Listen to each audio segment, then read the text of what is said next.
adoo hadhaac qabowyo agarlii ku jira nabad ishaadu hilantay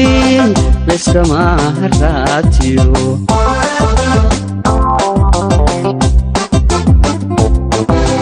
jidma huruda weliga lama hudahudeeyo oo mahaadsho gacanteed waa lagugu hagoogtaa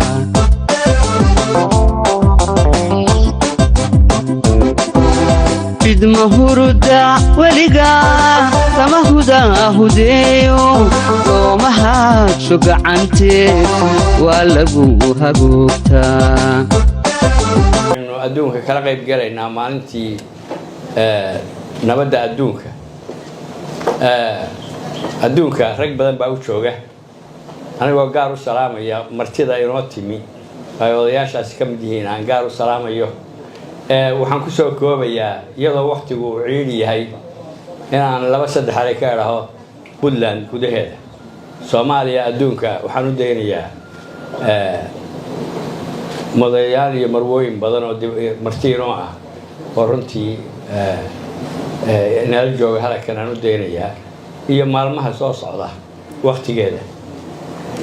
halkan iyada isfashiraysay markaan soo galayay sawirro ayaan ku arkay Puntland runtii oo aan in badan ka qayb galay BDRC-na ay door weyn runtii ka qaadatay waxa aan leeyahay shaqooyin badan baa Puntland gudaheeda mid dibadda inooga timi dalalka dariska ah iyo mid gudaheeda aba alxamdulillaah rabbil caalamiin waxa laga joogaa waqti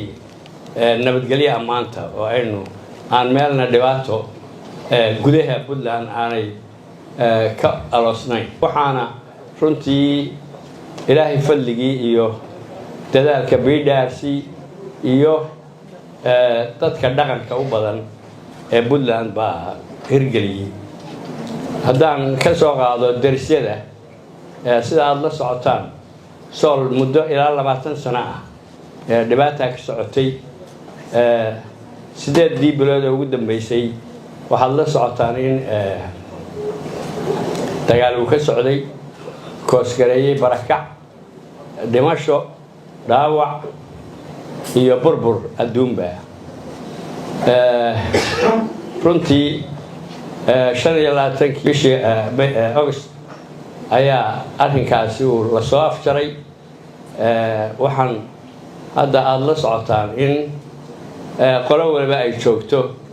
xuduudeedii iyo meeshii ay deegaanka u lahaayeen wax badan baa qolyahaas Somaliland runtii waxay yiraahdaan Puntland ayaa nagu soo duushay Puntland waxaan ii sheegayaa Puntland runtii Puntland kuma soo duulin Puntland nabadgelyo diyaar u tahay horena nabadgelyo looga bartay haddana waa u diyaar reer Sool iyo dad u hiiliyay reer Sool oo qaraabo ah ayaa hawshaasi ay dhex maraysay alxamdulillaah meeshoodii bay hadda kala joogaan waxaan idin cadaynayaa Puntland iyo reer Soolba inay nabadgelyo nabad diyaar u yihiin inaan lagu duulayn reerahaas iyo dadyogaas og bay xuduudoodu ay tahay joogaan sida aad la socotaan markii la jabiyay waa la kari karayay in la dhaafo meelahaas laakiin waxaa lagu go'aansaday in xuduudaas u dhaxaysa aan la dhaafin waxaan markaa oo rasmi ah in Sool iyo reer Puntland iyo qaraabadii u helisay iyo mid walba inay halka maanta diyaar u tahay inay nabad diyaar u tahay hawshaas iyada